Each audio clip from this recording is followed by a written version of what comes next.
नमस्कार, स्वागत आहे सगळ्यांचं आपलं अस्मिता किचनमध्ये. आज आपण झटपट अशी रेसिपी घेऊन आलो आहेत, पावभाजी बनवणार घरच्या घरी. चला तर त्याला लागणारे साहित्य सांगते. हे कांदा, टोमॅटो, कोथिंबीर आणि हे पावभाजी मसाला असा. आणि हे बटाटा उकडून घेतले आहे आणि ह्याच्यामध्ये ओठाणे पण आहे, त्याच्यामध्ये उकडून घ्यायचे हे आपल्याला हे सर्व. चला आपण बघूया. अशी झटपट सगळ्यांना आवडणारी रेसिपी आहे. चला बनवूया आपण. आता आपण हे टोमॅटो आणि कांदा हे बारीक करून घेऊया आणि हे बटाटे जे आहे ते उकडलेले आपण हे असे त्याचे सालटे काढून घेऊया सर्व. मग चला करून घेऊया हे सगळं.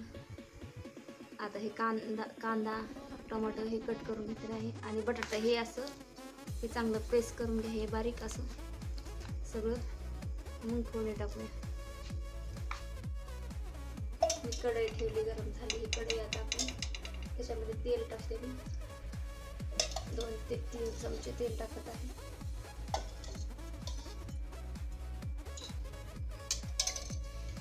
चला तर मग हे थोडं तापू देऊया आपण तेल.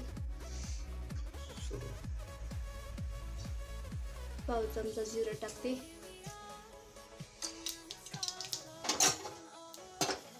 आणि त्याच्यामध्ये कांदा टाकते.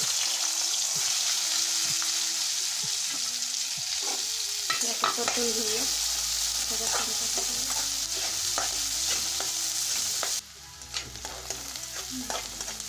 हे थोडासा लालसर झालेला आहे कांदा.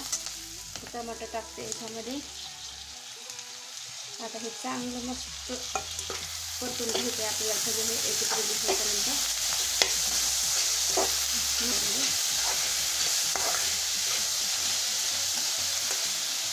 हे 2 जीव एकत्र होईपर्यंत असंच परतून घ्यायचं. हे चांगलं मस्त बारीक होईपर्यंत हे टमाटर.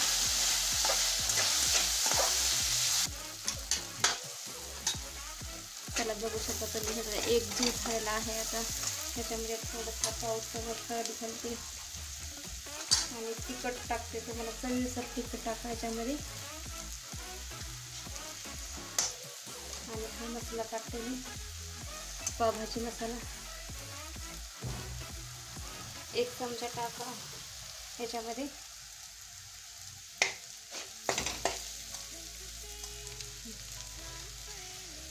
मस्त हलवून घेऊया आता. आणि चवीपुरतं मीठ घाला.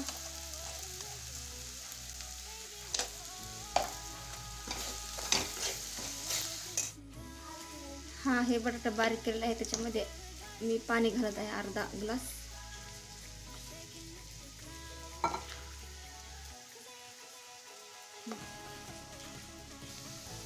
बघू शकता आता मस्त हे असं झालेलं आहे तयार. हे मिश्रण मस्त वास यायला लागलाय खमंग. आता हे आपण बटाट्याचं मिश्रण आहे त्याच्यामध्ये घालूया.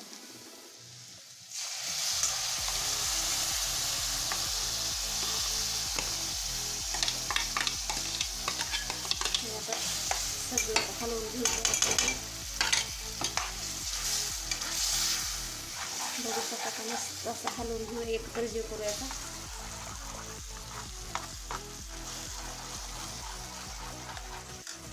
याच्यामध्ये आपण थोडंसं तूप घालूया.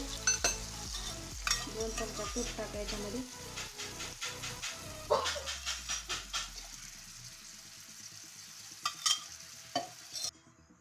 आता ह्याला आपण थोडीशी उकळी येईपर्यंत असंच राहू द्या, हे 5 ते 10 मिनिटापर्यंत.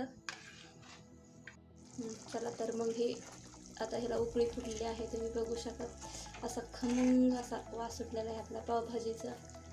भाजी बनवली आता त्याच्यामध्ये मी कोथिंबीर घालते वरतून आणि बंद करते गॅस आता मी. चला तर पावभाजी आपली ही तयार झाली आहे. मस्त आणि मस्त खमंग वास सुटलेला आहे हिचा. नक्की ट्राय करा तुम्ही. हॉटेलसारखी ही घरच्या घरी बनवू शकता तुम्ही कमी वेळेत आणि कमी साहित्यामध्ये. बघा ही माझी पावभाजी आता तयार झालेली आहे. तर मग व्हिडिओला लाईक करा, माझ्या व्हिडिओला लाईक करा आणि चॅनलला सबस्क्राईब करा. मग भेटूया आपण एक नवीन रेसिपी घेऊन येऊया, त्याच्यामध्ये भेटूया. धन्यवाद.